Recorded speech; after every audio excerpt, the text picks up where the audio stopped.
¿qué tal? Muy buenos días a todos. Gracias por estar en esta sesión general referente a terapia respiratoria en el paciente con COVID. Sin duda es un tema muy interesante que es de interés para todos los profesionales de la salud que están en contacto con pacientes con COVID, desde enfermería, terapistas respiratorios, médicos especialistas y médicos de primer contacto. En esta ocasión tengo la oportunidad de presentar a dos grandes maestros en el ámbito de la terapia respiratoria.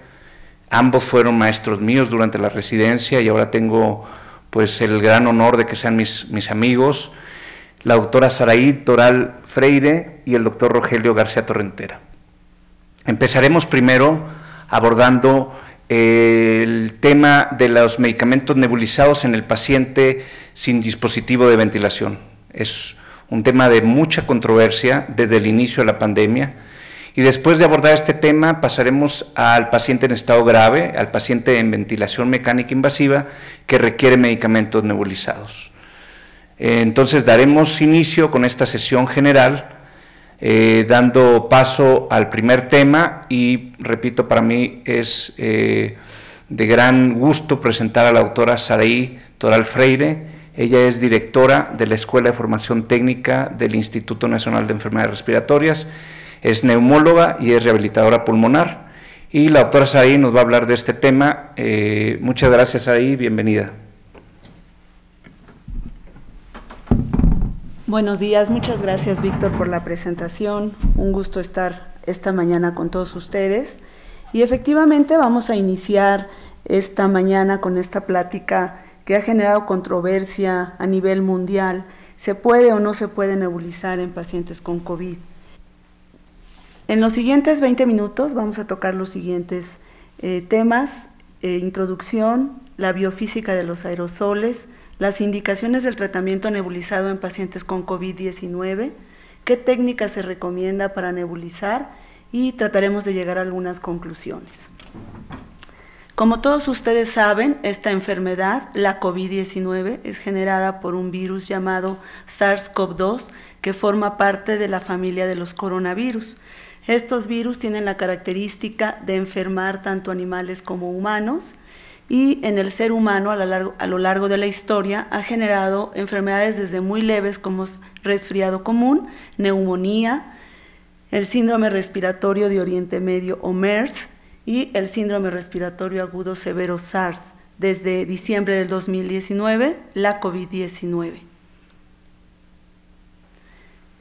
Los coronavirus tienen 4 grupos: alfa, beta, gamma y delta, y son los alfa y los beta los que ocasionan enfermedades en los seres humanos. Particularmente los beta han sido los causantes de estos brotes, epidemias y actualmente pandemia de los últimos 30 años. MERS-CoV, SARS-CoV y SARS-CoV-2, llamado así desde el 11 de febrero por la Organización Mundial de la Salud para determinar el causante de la COVID-19. Miren ustedes cómo en el 2003 la Organización Mundial de la Salud reportó el síndrome agudo respiratorio severo SARS, que a nivel mundial generó 8.096 casos y 774 muertes, con una tasa de mortalidad del 9.6%. 10 años después, estos mismos virus, coronavirus, en el 2012, generan esta enfermedad llamada la de Medio Oriente, MERS, con 2.400 casos reportados a nivel mundial y 858 muertes, con una letalidad del 35%. Sorprendentemente, desde diciembre del 2019, tenemos 43.500 millones de casos por COVID-19 y tenemos 1.160.000 muertes. En México, nuestra letalidad al día de hoy está registrada del 12%, con 895.000 casos y 89.171 muertes. Eso no es suficiente, sino que además somos registrados como el número 1 en mortalidad en el personal de salud. ¿Por qué está pasando esto? en qué podemos mejorar, cómo podemos ayudarnos entre nosotros como humanidad. Bueno, estos virus, como decíamos, les gusta tener un receptor animal, ya sea un murciélago, un mamífero. Por alguna extraña razón infectan al ser humano, y en el ser humano entran, y particularmente SARS-CoV-2 tiene afinidad por los receptores de la enzima convertidora de angiotensina 2, los cuales se encuentran predominantemente a nivel respiratorio, pero también hay en sistema nervioso central, en tubo digestivo, y son a través de sus membranas de superficie las causantes de esta tormenta de citocinas y de esta cascada de coagulación que desencadena. ¿Cómo se transmite este virus? ¿Cómo nos contagiamos? Está bien descrito que la persona enferma, al toser, al estornudar o al hablar, produce secreciones que dentro de ellas llevan el virus, y estas secreciones entran en contacto a través de la mucosa de ojos, nariz o boca de otra persona, infectándola, o contamina las superficies alrededor de la persona que está hablando, estornudando o tosiendo, llega a otra persona, toca estas superficies contaminadas, y es la manera de adquirir al virus. Estas infografías son muy emblemáticas y muy gráficas al tratar de describirnos cómo los aerosoles que producimos al hablar tienen diferentes tamaños de partículas y van desde 0.1 hasta 100 nanómetros, y estos pueden llegar a otra persona dependiendo la distancia en la que nos encontremos y dependiendo si tenemos o no protección, particularmente un cubrebocas cubriendo nariz y boca. Aquí vemos, por ejemplo, el caso de una persona infectada que no tiene síntomas y cómo al hablar puede poner en riesgo a alguien que igualmente no trae cubrebocas, que tiene la máxima exposición, y menos exposición con alguien que sí trae cubrebocas. Si ahora la persona infectada trae cubrebocas, vean cómo el tamaño de partículas que emana al hablar son mucho menores, y el riesgo para una persona que está enfrente y también trae cubrebocas, por supuesto el riesgo es menor comparado con alguien que no trae cubrebocas. En esta otra infografía lo que estamos viendo es el impacto de la distancia que podemos tener si la tomamos o no la tomamos. Si no tomamos distancia, en menos de 1 metro de distancia, tenemos un alto riesgo de contagio, a diferencia de si guardamos distancia, de un 12.8 a un 2.6. Si traemos cubrebocas, en el caso del cubrebocas, si no traemos cubrebocas, el riesgo es de 17.4 contra un 3.1 para alguien que sí trae. Y si traemos careta o gafas, la protección es de 16% si no traigo y de 5.5 en el caso de traer. Entrando a terminología, recordemos que un aerosol es esa suspensión de pequeñas partículas líquidas o sólidas dentro de un gas. Un inhalador es el dispositivo que se utiliza para generar un aerosol a partir de partículas sólidas, y un nebulizador es el dispositivo que genera un aerosol a partir de partículas líquidas, generando así una nube de gas. Pero los conceptos y las definiciones van más allá ahora que están tan de moda la aerolización, y entonces se emplea el término de bioaerosol, que es el aerosol que se genera por el paciente al toser, al respirar, al hablar o reír. Y un aerosol lo vamos a denominar cuando se genera a través de un dispositivo de administración de fármaco, ya sea un inhalador dosis medida, un inhalador polvo seco o un nebulizador. Y alrededor de estos dispositivos, de estos nebulizadores, puedo tener emisiones fugitivas o lo que llamamos exposición de segunda mano a la aerosolterapia, que es este aerosol que se encuentra liberado por el dispositivo del aerosol durante la expiración de un paciente. La aerosolterapia es milenaria, viene el primer registro en este documento llamado Evers Papiro, 1554 a.C., en donde ya se describe cómo a través del calentamiento de hojas y de plantas medicinales se generaban aerosoles para tratar diferentes enfermedades pulmonares. Y fue progresando con Hipócrates, con alemanes e ingleses y la creación de ciertos cigarrillos o dispositivos para generar aerosoles, y fue progresando hasta tener nuestro primer nebulizador moderno hace 15 años, en el 2005. Actualmente contamos con 3 tipos de nebulizadores: los nebulizadores jet o neumáticos o de chorro, que son los ampliamente conocidos por todos nosotros, que generamos a partir de una presión de aire mural en un hospital o una toma mural, o a través de un compresor, y estos a su vez se pueden dividir en varios tipos dependiendo del tipo de respiración y si es ahorrador de medicamento o no.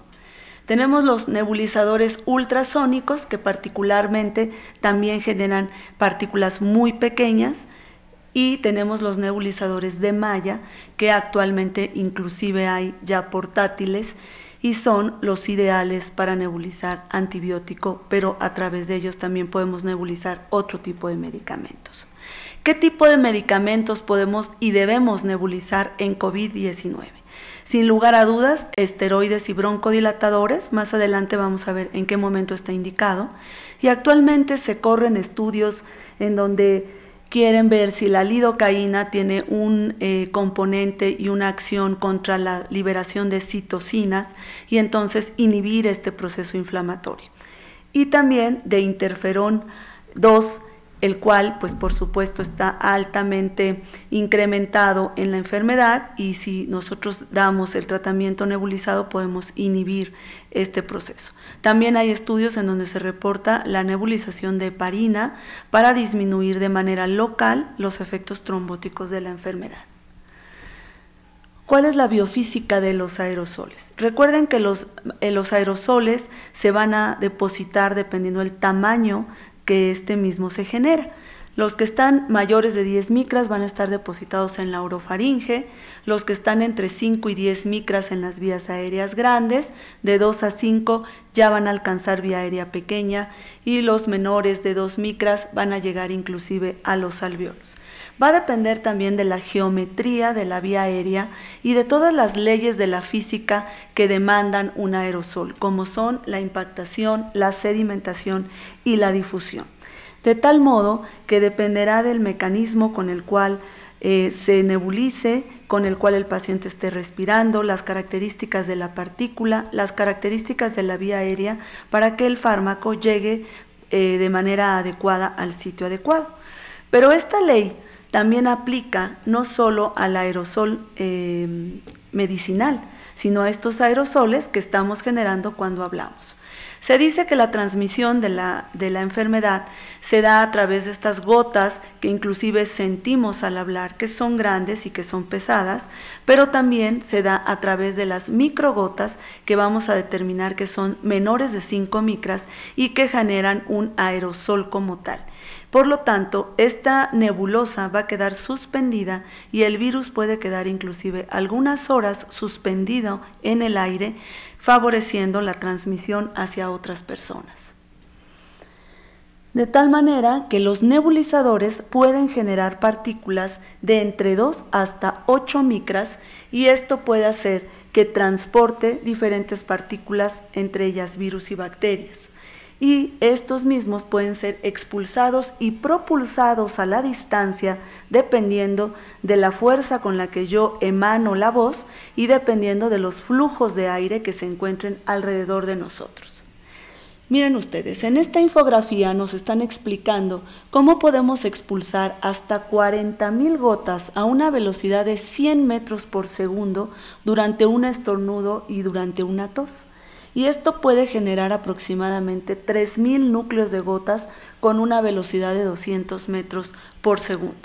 Yo siempre les he comentado que nos tardamos ¿verdad? Nos hemos tardado mucho como personal de salud en protegernos y en traer una máscara que nos aleje de estos aerosoles que nos generan los pacientes cuando estamos en la consulta y nos están hablando y nos están estornudando y nos están tosiendo. Yo estoy convencida que ninguno de nosotros va a volver a dar una consulta ni va a volver a acercarse a un enfermo sin antes traer un cubrebocas, que antes usábamos solo con pacientes que decíamos de alto riesgo, tuberculosis, o pacientes que tenían microorganismos multidrogoresistentes. Hoy día ya lo empleamos en todo momento. Entonces, un aerosol, generado por un nebulizador, emite gotas espiradas que pueden viajar en promedio 1.5 a 2 metros. De ahí el término de sana distancia a más de 1,5 metros de preferencia o no menos de 1,5 metros. Las gotas de agua con tamaño de una micra se pueden evaporar rápidamente en pocos milisegundos, pero las que tienen 10 micras sobreviven pocas décimas de segundo y las que miden 100 micras pueden sobrevivir hasta 1 minuto. De ahí la importancia de la distancia y del cubrebocas. Por otro lado, tenemos que dependiendo el tamaño de la partícula, va a caer rápidamente esta partícula hacia el suelo. Por ejemplo, las gotas grandes serán transportadas a más de 6 metros por un aire exhalado a una velocidad de 50 metros por segundo, en el caso de los estornudos. Los mayores de 2 micras a una velocidad de 10 metros por segundo, en el caso de la tos, y las de menor de 1 micra a una velocidad de 1 metro por segundo, que son las que respiramos. Las partículas de diámetro entre 1 y 3 micras van a quedar suspendidas casi indefinidamente. Y aquí tenemos un grave problema porque nuestros virus miden menos de 1 micra. Las de 10 micras tardan en promedio 17 minutos en caer al suelo, las de 20, 4 minutos y las de 100 caen rápidamente, en promedio en 10 segundos al suelo. Este concepto es sumamente importante para entender que debemos guardar en este momento de la pandemia sana distancia. No solo interviene el hecho de hablar y del tamaño de la partícula, sino que también los flujos de aire que estén alrededor de esas masas de nebulosa que se generan o de esos aerosoles que se generan.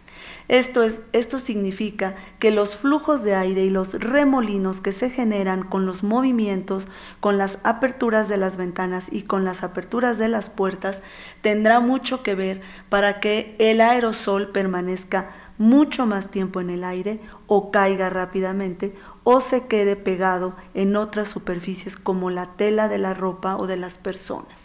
2 etapas sufren estos aerosoles: en la etapa del flujo expiratorio y la etapa de la dispersión secundaria a través del flujo de aire ambiental. Esto tendrá que ver también con el tamaño de las gotas y con la ruta aérea de corto alcance, que es el contacto cercano entre los dos individuos y es lo que nos compete como personal de salud cuando vamos a generar una nebulización en un paciente. Seguimos con números y para recordar hay diferentes modelos de nebulizadores que van a generar diferentes tamaños de micras. Esto es importante saberlo para también darnos cuenta que tanto riesgo corremos alrededor de una nebulización.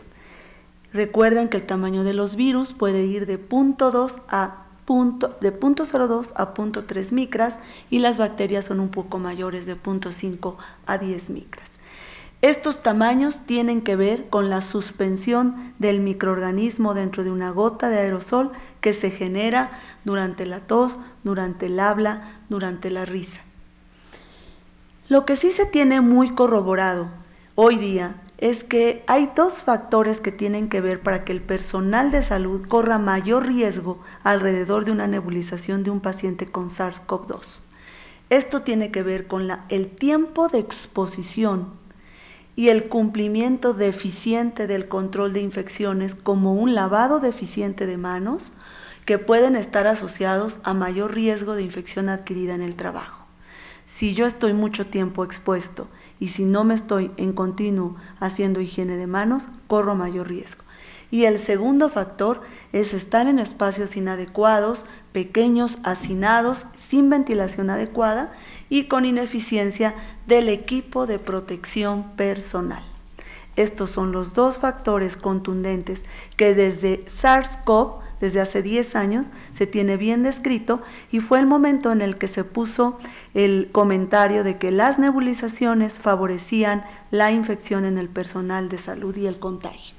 La asociación de la propagación del SARS con el uso de nebulizaciones hoy día es controvertida. ¿Por qué? Porque hay informes de casos, pero no es posible separar las gotas que genera el nebulizador, que no están infectadas, obviamente están llenas de fármaco, contra las generadas por el paciente durante la exhalación y se mezclan con la nebulosa del nebulizador. Los problemas del flujo de aire y el tamaño de las partículas son temas que requieren estudios científicos para poder tener conocimientos sólidos y con fundamentos acerca de si SARS-CoV-2 se transmite o no por aire. Cada vez son más contundentes de que sí se transmite por aire. Las nebulizaciones favorecen la producción de aerosol y esto implica que el personal de salud que administra estos tratamientos debe usar sí o sí el equipo de protección personal, pero hasta el momento no podemos contraindicar una nebulización cuando está bien indicada. Es muy diferente, están prohibidas las nebulizaciones en COVID-19 a decir cuando tengas que nebulizar, tienes que cuidarte y tienes que usar todas las medidas recomendadas. ¿Cuáles son las indicaciones para nebulizar un paciente con COVID-19? ¿Nebulizamos pacientes con COVID-19? ¿Por qué tendríamos que nebulizarlos? Sabemos bien que es una enfermedad, digo yo, multisistémica, no es propia del personal de salud respiratoria, da a muchos niveles, pero particularmente a nivel respiratorio da tos, de esa tos irritativa, seca, que puede generar mucha molestia en el paciente y que de pronto es muy difícil controlarla.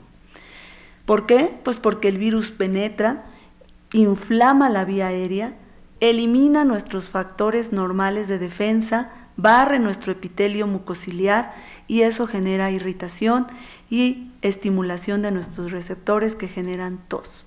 Cuando nosotros tenemos un paciente que tiene mucha tos irritativa que no cede, está indicada la nebulización, particularmente de esteroides. Si nosotros estamos ante pacientes asmáticos y pacientes con EPOC, porque sabemos que la COVID-19 no respeta y no tiene distinción de patologías previas, por supuesto que están aún más indicadas si nuestro paciente tiene alguna incapacidad para administrarse su inhalador dosis medida o su polvo seco.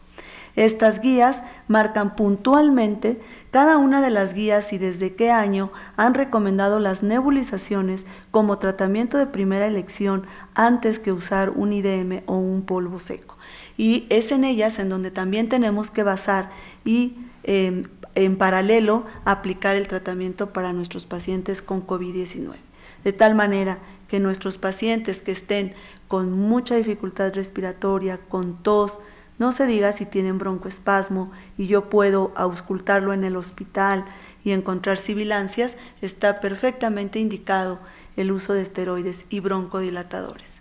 Puntualmente, las nebulizaciones en COVID-19 deben emplearse como las empleamos en cualquier otro enfermo, en aquellos que tienen pobre función pulmonar, ya sea medida por flujo expiratorio pico, por presión inspiratoria máxima o por un BEF1, que tengan falla cognitiva que les imposibilite la técnica de IDM o polvo seco, que tenga alteraciones de destrezas manuales o musculoesqueléticas como artritis, enfermedades de Parkinson, tremor o pobre fuerza muscular, y otras alteraciones que pueden imposibilitar el uso de los dispositivos manuales portátiles, como es poca capacidad para la apnea por dificultad respiratoria o poca capacidad para seguir los pasos de aplicación del dispositivo.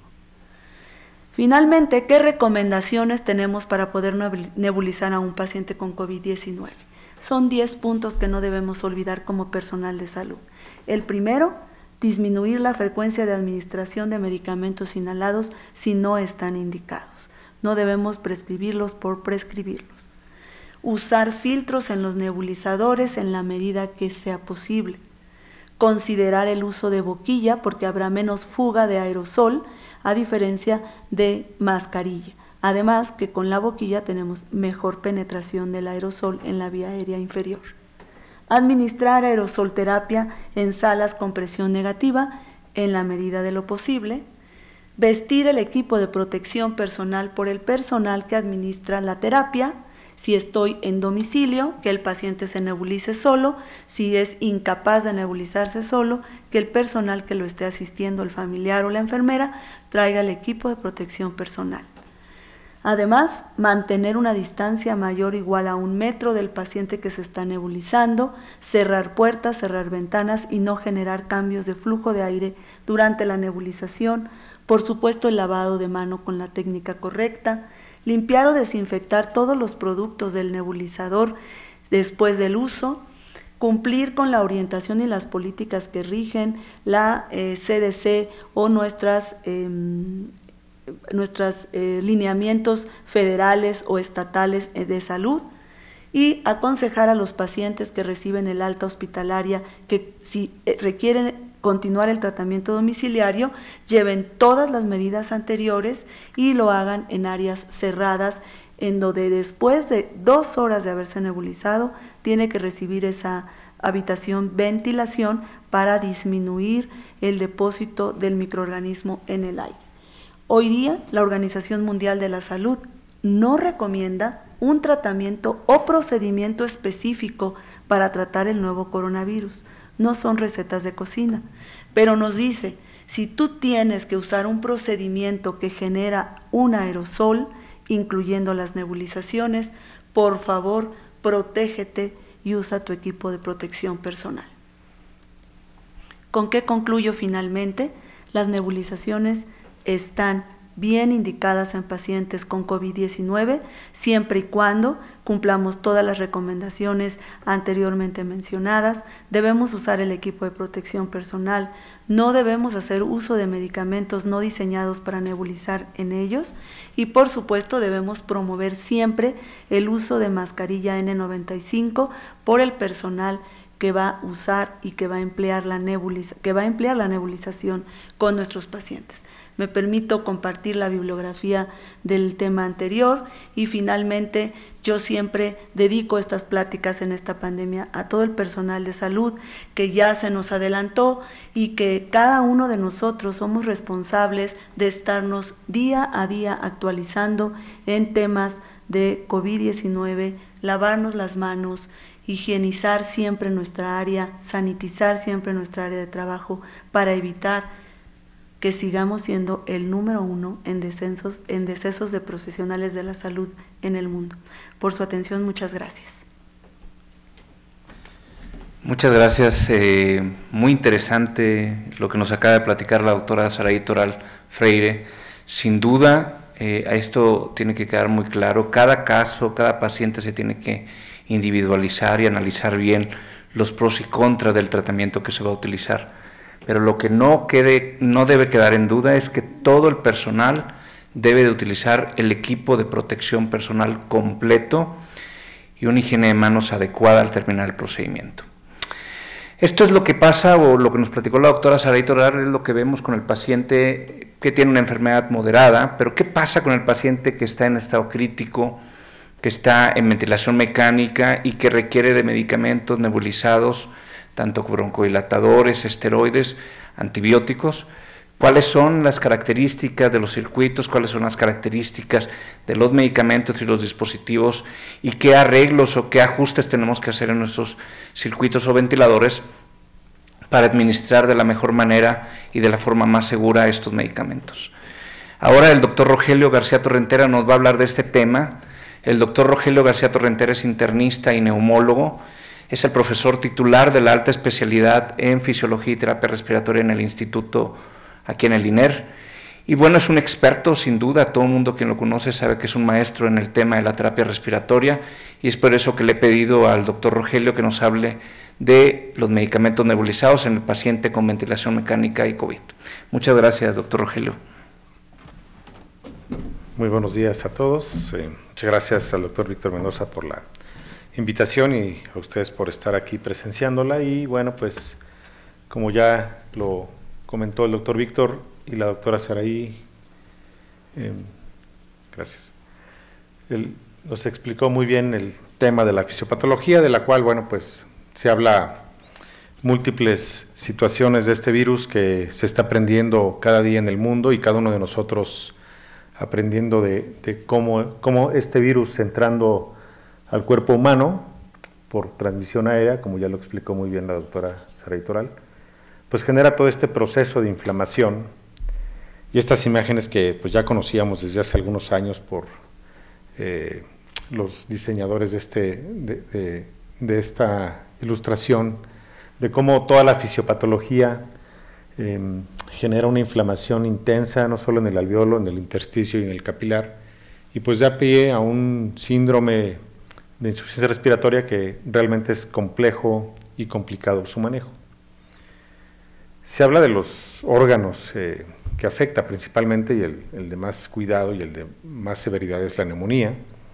Sin embargo, bueno, pues es un virus sistémico. Hemos aprendido desde hace ya algunos meses que es un virus que no solo se aloja en el aparato respiratorio, sino que tiene las capacidades de dañar cualquier órgano, cerebro, riñones, hígado, piel, pues yo diría cualquier órgano de nuestra economía. Y lo complejo de este virus pues es esto, que lleve a un paciente a una sala de terapia intensiva o a una sala donde se maneja un paciente con ventilación mecánica y se maneje con pues un soporte multiorgánico, que puede llegar a ser tan complicado de requerir pues soporte no solo de respiración, sino soporte de fármacos cardíacos, soporte de fármacos para mantener la función renal, etcétera. Y bueno, no solo esto, sino máquinas, que podemos ver al paciente con máquinas tan complejas como máquinas para dar soporte en riñón, el soporte renal, el ECMO, el ventilador mecánico que ya conocemos, etcétera. Entonces, pues en esta parte de la ventilación mecánica, de la cual pues nosotros también formamos parte del manejo en el día a día, y ya se habló de los tipos de nebulizadores. Igual en ventilación mecánica pues no es diferente a la ventilación o a la nebulización en no ventilación mecánica, y pues los tres tipos de nebulizadores pues igual se pueden aplicar en los ventiladores mecánicos. Algo que ya se comentó previamente, pues esta parte es qué tanto podemos dispersar o se dispersa, no solo hablando, tosiendo, estornudando, sino con una nebulización o en una máquina. Y dentro de este contexto, pues la parte más complicada es cómo son las condiciones en donde estos aerosoles se generan. No solo esto, sino este aerosol que ya se generó, pues quién lo trae encima, quién se lo lleva, quién lo lleva en las manos, y si lo va a llevar otro paciente o a un compañero de trabajo a sus casas. Es por esto que se hace mucho hincapié no solo también en el equipo de protección personal, que es muy importante, creo yo lo más importante, sino también cómo retirarse este equipo de protección personal correctamente y el manejo adecuado en las salas de los pacientes. Cuando estamos pues ya en el tema de ventilación mecánica, pues se hace un poco más complejo entregar un aerosol por diferentes situaciones, por la misma enfermedad del paciente, que genera ya por sí misma una complicación a posteriori de la vía aérea, porque se va a inflamar tarde o temprano esta vía aérea. Habrá pacientes que requieran tempranamente broncodilatación o aplicar un medicamento diferente a un broncodilatador, y cómo este medicamento en verdad va a llegar o no a la vía aérea. Entonces aquí es de lo que vamos a hablar un poquito más. Tenemos, y se ha hablado ya también desde hace algún tiempo, de cómo el aerosol, partiendo de un ventilador mecánico, que tiene que cruzar todo un circuito inspiratorio, si fuese el caso, hay ventiladores de una sola rama, pero es para la no invasiva, en la parte de las conexiones de las YES, en la parte de la cánula orotraqueal, el diámetro de la cánula orotraqueal, el flujo con que se mueve este volumen que sale del ventilador, y por supuesto el paciente, el cual va a tener una mecánica pulmonar pues que puede ser compleja, en donde la resistencia, distensibilidad, presiones, volúmenes interactúan y se pueda comprometer pues toda la mecánica respiratoria. Tenemos formas de administrar aerosol con humedad activa, con humedad pasiva.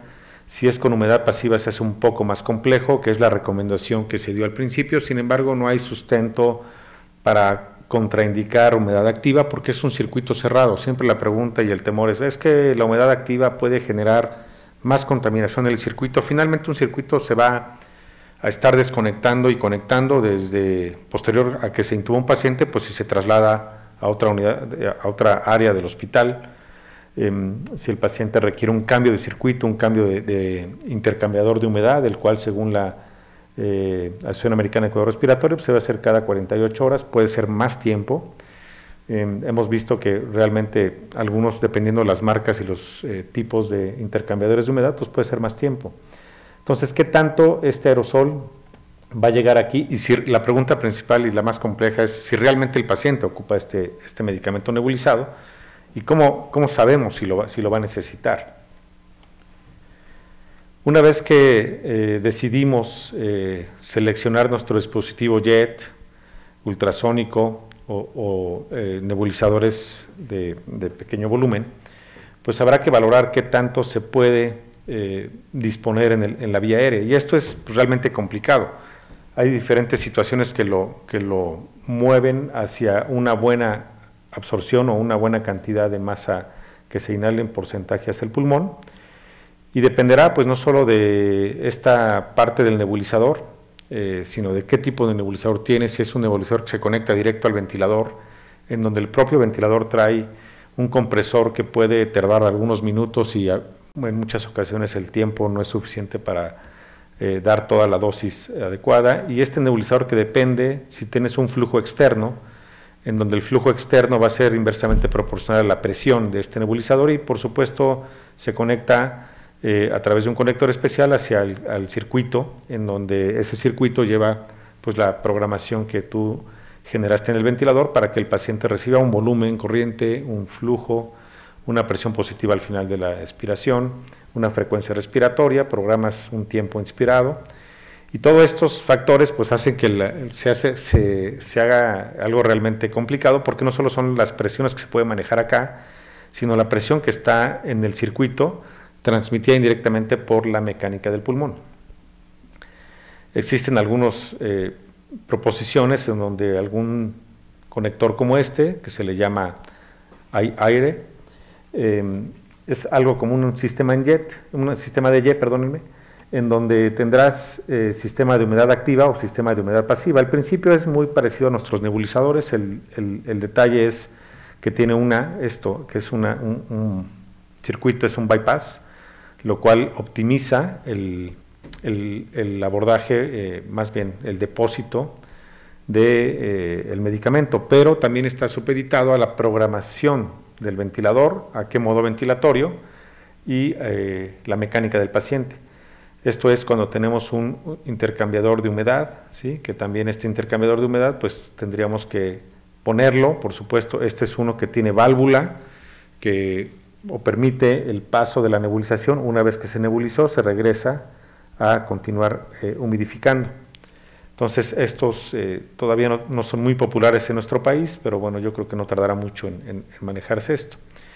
El tema del modo ventilatorio, esto es muy interesante porque hoy en día me ha tocado ser testigo los últimos 20 años de cómo la protección pulmonar hoy en día se maneja muy bien. Hoy en día se entiende perfectamente bien qué es la protección pulmonar: presiones bajas, presiones plató bajas, menores a 30, incluso si son menores mejor. El delta de presión o driving pressure también baja, menor a 15, los volúmenes corrientes a 6, máximo 8, fracción inspirada de oxígeno, que no se habla mucho de esto en protección pulmonar, no es tan popular, pero se busca tener una fracción inspirada menos de 60. En cuanto a los modos ventilatorios, controlado por presión o por volumen, y dependiendo del tipo de ventilador que tengamos, pues podrá o parece que tenemos una mejor disposición dependiendo de la programación. Al parecer los modos de PRVC, ¿sí? Que es ventilación garantizada, garantizas un volumen con una presión limitada, o en espontáneo, o otros modos como son en el AVEA, que son el autoflujo, y pareciera que te deposita más medicamento. ¿De qué depende la mecánica? Y por ejemplo en el AVEA hay un modo ventilatorio que es en volumen, que es el iSync, que es muy parecido al PRVC. Esto estos modos ventilatorios que buscan, que se les llama no convencionales, finalmente son convencionales con un software más avanzado, esa es la diferencia, como todo en la tecnología. Y el software más avanzado te permite poner el mismo volumen que tú quieres mantener en un paciente, pero con menos presión. Esa es la garantía o lo que buscan estos modos. En APRV pues, se sigue usando realmente poco, sin embargo, pues sabemos, está bien descrito que es un modo que recluta y da más presión media de la vía aérea que ningún otro modo, por abajo de la alta frecuencia, que también ya se abandonó esta tendencia de ventilar con alta frecuencia. Entonces, el depósito pues pareciera muy disperso y realmente lo es. ¿De qué depende? Vuelvo al punto. Depende mucho de la mecánica y depende mucho del dispositivo, el medicamento que das y las herramientas que tienes para darlo. En cuanto a la diferencia entre humedad pasiva y humedad activa, pues pareciera que la tendencia es que la humedad activa deposita más masa media aerodinámica o más partículas que la humedad pasiva. Habemos quienes estamos a favor de la humedad activa y no es que estemos en contra de esta, sino que hoy en día pues es más popular la humedad pasiva por obvias razones. Sin embargo, no hay ninguna, vuelvo al punto, no existe ninguna evidencia de que sea superior una u otra. Si las usan bien, ambas van a ser eficaces. Entonces habrá que saber correctamente cómo usarlas y la probabilidad de que se deposite el medicamento con ambas pues es adecuada y depende de otros factores.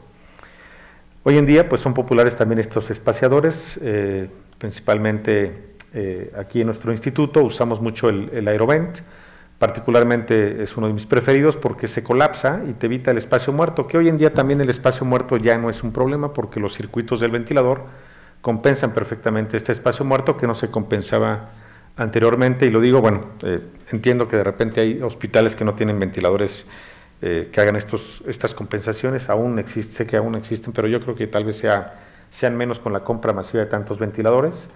Ahora necesitamos solamente capacitar personal médico técnico para que el uso sea lo apropiado. Y estos espaciadores, pues bueno, la ventaja de este Aerovent, a diferencia de los otros, es que este puede estar fijo en el circuito, no tienes que manipular ni abrir el circuito. Esto favorece evitar aerolización al personal que lo está manejando porque está totalmente, se colapsa, y aparte la canastilla que se embona, el medicamento que se embona aquí, pues bueno, no fuga, a diferencia de otros como el ACE, el ACE sobre todo. Y es parecido al Minispacer, pero este también lo tienes que estar abriendo y aquí puede haber fuga, entonces habrá que tener cuidado, a diferencia de del Aerovent, que pues es el único que puede estar conectado sin desconectarlo y que no exista fuga. Estos son los espaciadores que se deben de usar o se deben de usar para intercambiar humedad. Este mismo dispositivo tiene la ventaja de que solo se hace un giro y de humedad pasiva lo cambias a modo aerosol, en donde permite el paso de la nebulización sin que se impacte sobre la membrana que lleva este sistema de humedad pasiva, o este es un bypass parecido al aire que les había comentado, o este que tiene un simple sistema de una palanquita en donde está la gota que habla de humedad y el aerosol, el dibujo de aerosol, el cual pues, nos permite la humidificación activa. Esto pues se genera en un problema porque lo ideal es que un nebulizador como este pues no tenga contacto con el intercambiador de humedad, porque esto va a hacer que se impacte en las exhalaciones, y este impacto de la exhalación pues incrementará la resistencia día a día de estos intercambiadores de humedad, y habrá que estar midiendo dinámicamente la resistencia para saber que este paciente pues no tenga incremento o deterioro mecánico, retención de CO2 por incremento en el espacio muerto. Y esto nos da una buena herramienta de monitoreo en los ventiladores, o son una buena herramienta de monitoreo en los ventiladores, pero sí hay que estar muy al pendiente de esta situación. Y cuando se cambie este intercambiador de humedad, pues bueno, hacerlo con todas las medidas, como cuando se va a hacer un traslado y cambio de circuito de estos pacientes. Algo que también ya se ha hablado hace muchos años, ya casi más bien ya una década, en donde la posición del nebulizador, si es a 15 centímetros del ventilador antes del humidificador, a 15 de la Y, el cual se hace más impráctico, porque si tienes un circuito climatizado con doble circuito y servocontrolado de temperatura, pues esto no va a servocontrolado y esto hace que el agua se acumule en el circuito, lo cual para esto están diseñados estos circuitos, para que no acumule agua, para que no tenga que evaporar agua. O en la Y, yo creo que la posición adecuada siempre va a ser la Y, pero esta posición, A15 del ventilador, es la posición que más deposita medicamento con los dispositivos. Normalmente usamos el dispositivo JET en la Y, que es el que menos fármaco da. Este dispositivo JET en la Y, sin humedad, pues nos está dando aproximadamente 4.7% de la dosis nominal, a diferencia del ultrasónico o el de malla vibrante, que nos dan entre 24 y 30% sin humedad. Pero vean cómo el mismo JET antes del ventilador nos da casi 15% sin humedad. Entonces esta sería una recomendación, porque la mayoría de los hospitales pues tienen nebulizadores tipo JET. Entonces la posición 1 sería pues para el JET, el dispositivo en JET, no sería la más apropiada, sería en dosis media inhalada. La posición 3 sí sería para el JET, y las intermedias, bueno, sería para el de malla vibrante, que siempre es muy consistente el rendimiento de este dispositivo y da una gran cantidad de dosis en cualquier posición. Algo tan complicado como saber qué tanto de la resistencia, distensibilidad o volumen corriente se modifican después de broncodilatar un paciente en ventilación mecánica, y qué debemos evaluar. Pues debemos evaluar toda la mecánica. Lo habitual pues es que se vea más volumen, que mejore la distensibilidad y que la resistencia vaya hacia la baja. Sin embargo, la resistencia es que regresa rápidamente a valores basales, no así la distensibilidad y el volumen corriente. Sin embargo, las mediciones pues llegan a ser complicadas y faltará pues publicar estos datos. En otro giro, el flujo es muy importante. En ventilación mecánica a veces no se voltea mucho a ver flujo inspiratorio, flujo expiratorio, y de repente ven que el paciente empieza con secreciones. Y aquí es un buen punto para hacer una pausa en cuanto a esto que ya se ha publicado hace algunos años, de cómo el pico flujo inspiratorio y pico flujo expiratorio pues deberían ser pues lo más regulares posible, o disminuir picos flujos inspiratorios cortos, como pasa de repente en modos controlados por presión o por volumen con flujos bajos. Habrá que estar muy pendiente de estas curvas. Por ejemplo, en este paciente, lo que vemos aquí en la curva de volumen, es que se corta el volumen. Vean cómo hace un corte, el flujo acaba muy tempranamente, el tiempo inspiratorio debe ser muy corto aquí, y con un tiempo inspiratorio muy corto, por supuesto que no se va a depositar el medicamento óptimamente. Esta parte de depositar el medicamento en óptimas condiciones, cuando tenemos no solamente la parte del circuito de la posición del nebulizador, sino la parte de la programación. Idealmente sería como una técnica de inhalación en un paciente en respiración espontánea, donde le pides que genere una exhalación, haga una inspiración profunda, sostenida, y que haga una apnea de 10 segundos para que exista una buena dispersión de este medicamento, que a veces no lo estamos viendo en el ventilador. Entonces, si tú tienes un tiempo inspiratorio corto, por supuesto que la cantidad de medicamento que se deposita pues va a ser el menor, aparte de que pues vas a favorecer desreclutamiento o bajar la presión media de la vía aérea. Es como en esta curva, ¿sí? Vean cómo el flujo se corta, ¿sí? Es una curva ascendente, muy lenta. Tendrás un tiempo inspiratorio que puede ser un poco más corto, pero aquí cortas el flujo. Esto no sería apropiado. Lo ideal es tener flujos en espejo, ¿sí? Generar un flujo mayor. ¿Para qué? Ahorita vamos a ver para qué. Justamente cuando definimos que las curvas cuadráticas en flujo son lo menos fisiológicas posibles, siempre le digo a los residentes que vean las curvas del ventilador cuando el paciente está respirando en espontáneo, y eso se asemeja a lo más fisiológico, entre comillas, posible cuando un paciente está conectado a un ventilador mecánico. Y si son observadores, el paciente tendrá esta tendencia a hacer flujo inspiratorio pico y flujo expiratorio pico. Aquí el flujo inspiratorio se corta, este es en un modo controlado, ya sea por volumen. Entonces no será lo apropiado, porque este flujo inspiratorio no nos permitirá mover secreciones y se quedarán atrapadas estas secreciones.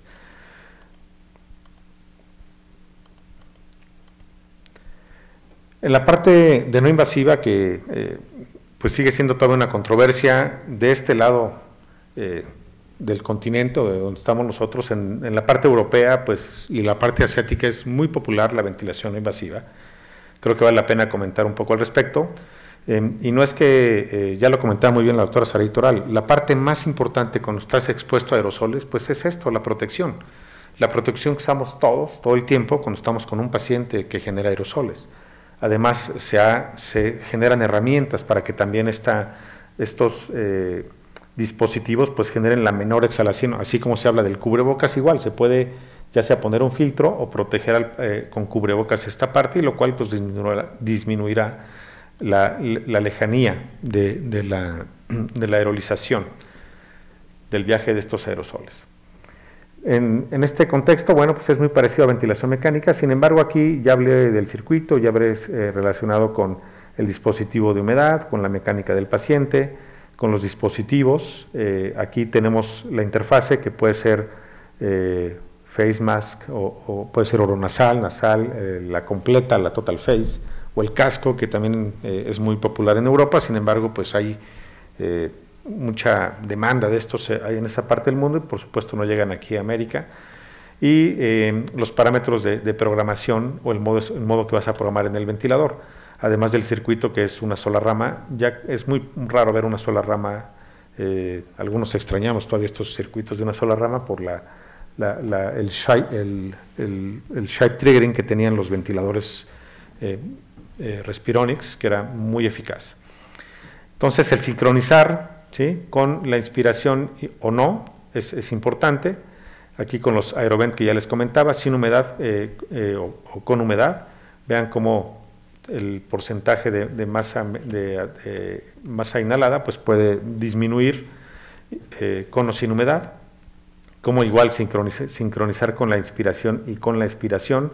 Como todo en una técnica de inhalación, pues debe ser lo más correcta y sincronizada posible.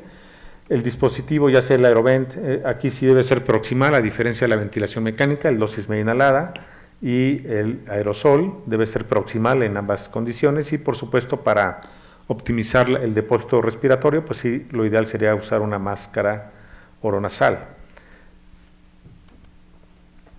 La técnica adecuada, pues bueno, por supuesto, igual, si tú generas un mayor volumen corriente, pues el paciente va a tener más inspiración. Lo mismo sería con las presiones, la diferencia entre presión de inspiración y la presión de expiración, como lo que es el IPAP y el EPAP, o la presión soporte, dependiendo de la máquina en la que lo estén manejando. Y esta diferencia de presiones, pues por supuesto que va a mover, si la diferencia de presiones es más alta, va a mover más volumen, y eso va a acarrear más medicamento. La distancia, igual, vean como sí, ya lo demostró el doctor Huey hace ya más de una década, y él sigue publicando y es de los líderes de opinión en esta pandemia con respecto a los dispositivos, la aerolización y qué tan lejos viaja un aerosol.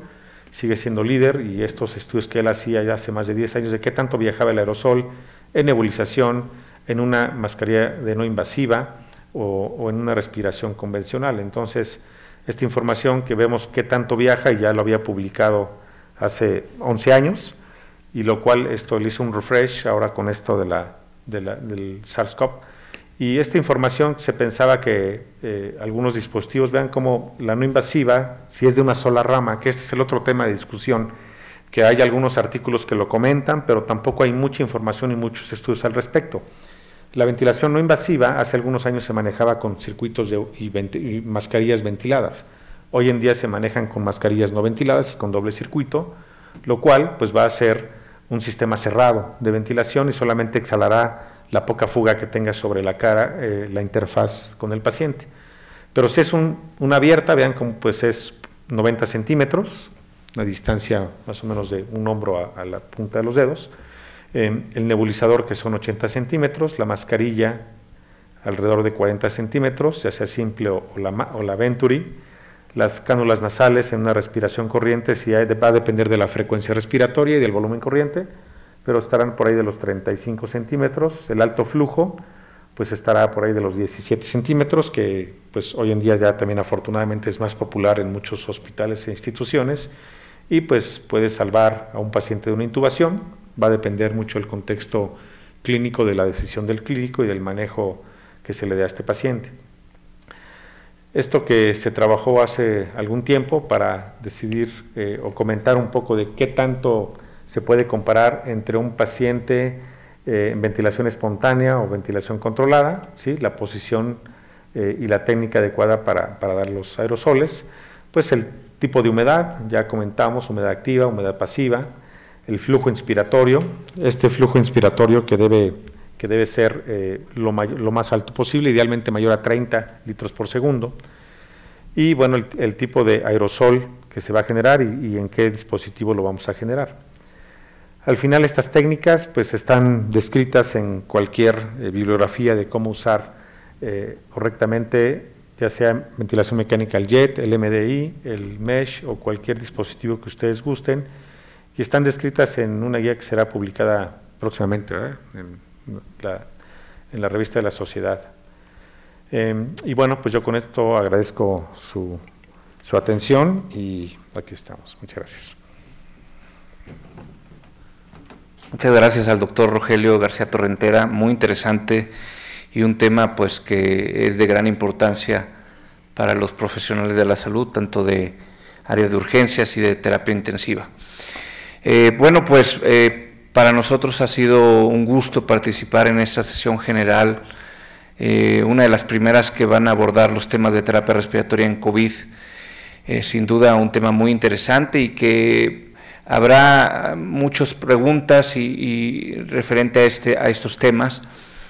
Lo que queda más que claro, tanto en pacientes con ventilación mecánica como pacientes no ventilados, es que el equipo de protección personal tiene que ser completo y en todo momento, y que cada paciente debe de individualizarse para definir bien qué beneficios va a tener de recibir el medicamento inhalado y en las mejores condiciones. Muchísimas gracias por su asistencia, gracias a los excelentes profesores ponentes que tuvimos hoy y gracias al Departamento de Enseñanza por la invitación. Que tengan buen día.